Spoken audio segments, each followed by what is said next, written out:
ఏ party అధికారంలో ఉంటే ఆ పార్టీ కొమ్ము కాసి ఆ పార్టీలో పైరవిలు చేసి పదవులు సంపాదించుకునే వరంగల్ జిల్లా సీనియర్ నాయకుడికి ఒక నీతి నిజాయితీ లేదన్నది నిజం.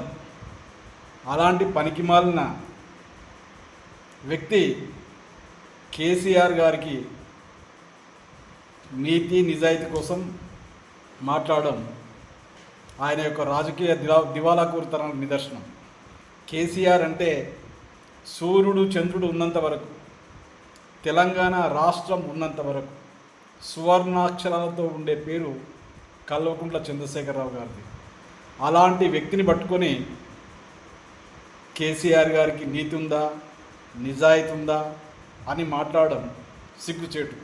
ఒకవైపు తన వీపు చూసుకుంటే తన రాజకీయ మొదటి రోజు నుంచి నేటి వరకు వరంగల్ జిల్లాలో దళితులను, ఎస్సీలను, ఎస్టీలను, కొంతమంది బీసీలను తొక్కి తొక్కి పైకి వచ్చినటువంటి పనికిమాలిన రాజకీయ శిఖండి అయినటువంటి ఈ వ్యక్తి నీతి కోసం, నిజాయితీ కోసం మాట్లాడతాడు.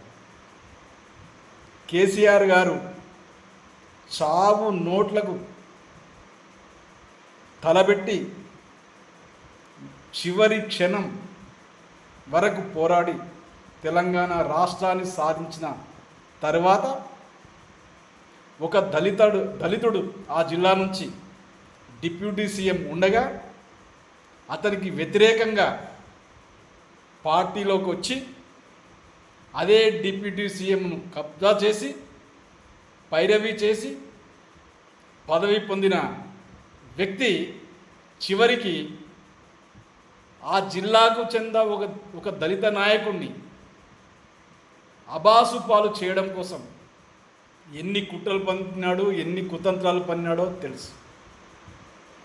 ఇదంతా అయిపోయిన తర్వాత పార్టీ అధికారం మారగానే, వేరే పార్టీ అధికారంలోకి రాగానే తట్టా బుట్టా చదురుకొని ఆ పార్టీలోకి పోయి నంగనాచి కబుర్లు మాట్లాడడం ఆ రాజకీయ శిఖండికి మర్యాద కాదని తెలుసుకుంటే మంచిది. మీ చిలకమరి నరసింహ, తెలంగాణ రాష్ట్ర ఎస్సీ ఎస్టీ కమిషన్ మాజీ సభ్యులు. 9848471446. Thank you.